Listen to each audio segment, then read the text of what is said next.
on Top of the Pops, saying, wow, this is something new. So we would just come out of like the whole hippy dippy thing into the new wave as such. So like we were fairly directionless.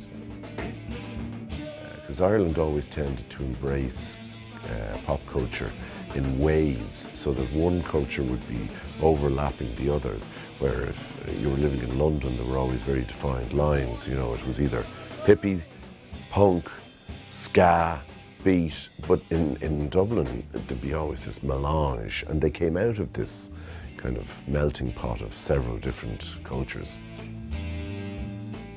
I don't know whether I have had an influence. I would love to believe that you two wouldn't have made it without me. They would have made it probably without Mount Temple, but I think they were determined to do well, to make it.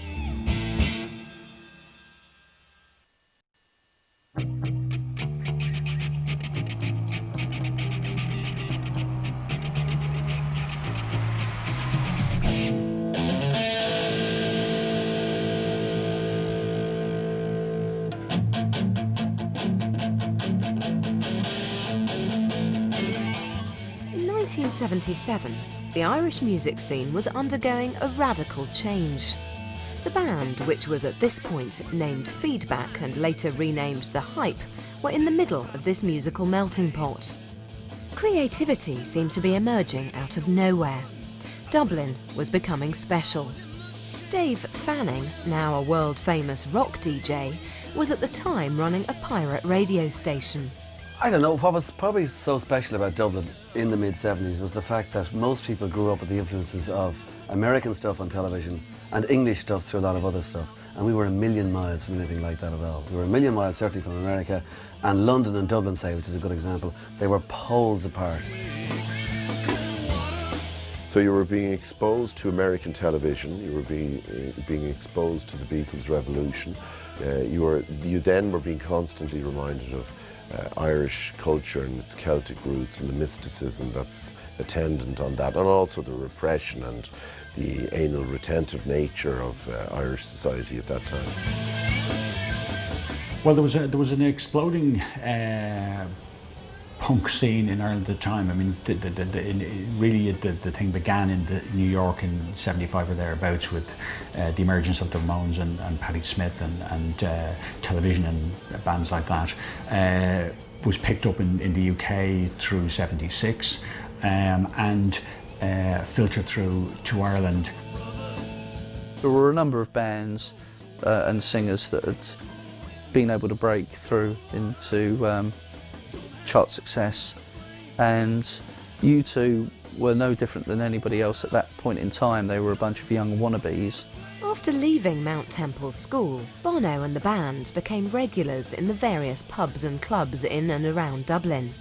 It was these humble stages that would act as a training ground for the young group. Eventually, they attracted the attention of a young entrepreneur, Paul McGuinness, who became their manager. In order to achieve creative satisfaction, it was vital that they were in charge of their own affair. 1979 was probably the point at which punk had sophisticated itself into new wave with a vengeance. So you know, the bands that were making all the running were, I think, the Boomtown Rats, for instance. I can't remember, I don't remember, some of their number ones would have been in 1979, maybe some were in '78, but that kind of act was much more successful than the raw punk thing. Bono made the comment at one stage to me, Bob Geldof made a salesman out of me, and that was one thing that the Boomtown Rats did. They created an awareness that you've got to go out and work the turf aggressively,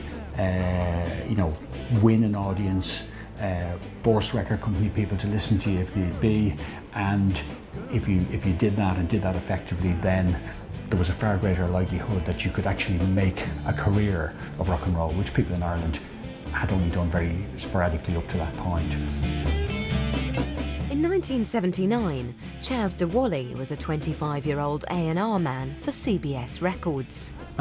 Myself and a colleague from the A&R department at CBS by the name of Howard Thompson were both sent over to go and have a look at U2. The band wasn't brilliant. They were loud and they were fast and they clattered along and they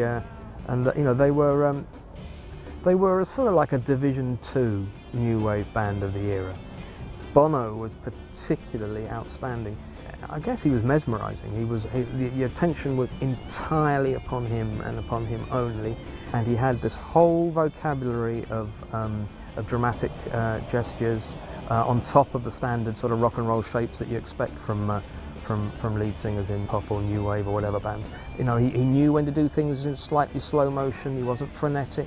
He had all sorts of little moves which turned into fairly standard post-new wave things that singers did. There was a thing about clutching your forearm and doing like this, which the guy in Simple Minds codified much later on, but Bono was doing all that kind of stuff. And I remember saying to Howard, he's either going to be the sensational Alex Harvey, which means he'll have a couple of big hits, big theatrical rock hits and then vanish, or else he's going to be someone like David Bowie. He's going to be in there and he's going to be laying down some landmarks as to how performers appear on stage and should appear on stage, and adding to the standard vocabulary of rock. He's going to do, he's going to be in for the big one. And I stand by that statement, and I like to think that it turned out to be true. One of the things that was also striking about U2 was that they were prepared to take risks, and Bono in particular was prepared to take risks as a front man. And there were a lot of people in and around the Dublin scene who didn't like U2, and there were a lot of people who saw Bono and the rest of the guys in the band as spoiled middle class guys pretending to be punks, and that was unfair and it was wrong. Everyone has their own original way about them. If they just apply that to their music will be as original. I thought the band had a lot of promise. Paul said he'd get some good studio time in Windmill Lane, so I went back to London and said, look, this is a doddle. This isn't going to cost us anything. We're going to do we could do with these guys exactly the same as we do with the young British band that we're looking at. Spend £100 demoing them, but the advantage will be that we can have those tapes that we can make in Ireland. We could have them for a record release in Ireland, where the band is currently the hottest thing. So how do we lose?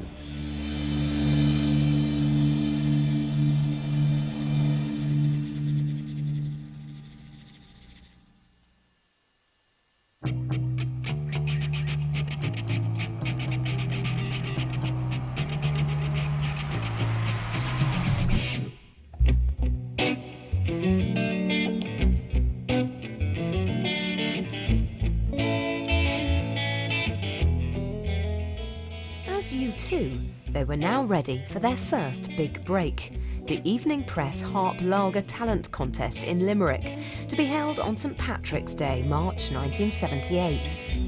Against admittedly poor competition, the band won, taking home £500 and the promise of a demo session with CBS Ireland. Finally, U2 found themselves at a very important stage in their career. They were in the studio for the first time, about to record a demo for one of the biggest record companies around. Those years of hard work were about to pay off, or so they thought. The recording would not be without its problems. For that first recording session at Windmill Lane, we did 3 songs. We did Out of Control, Stories for Boys, and Boy Girl. So we did these 3 tracks, and Boy Girl and Stories for Boys worked fine. I can't remember whether they got a backing track in 3 takes or 4 takes or whatever, but basically speaking, it was not a problem. But unfortunately, Out of Control had a section in it, 3/4 of the way through, where the whole band breaks down. Because there was this problem with Out of Control, we had to do it again and again and again and again, and we all began to get a bit angry and irritated and frustrated and whatever. And Bono kept telling me that Larry, he has drumming lessons with the best drummer in Dublin. I can't believe that he's not in time. But but he wasn't. And without it being in time, then the track would not, you know, it wouldn't be worth having. So we persevered, and I believe that I may have been somewhat harsh in my manner. I really don't know, but and I have read subsequently that that Bono wanted to you know,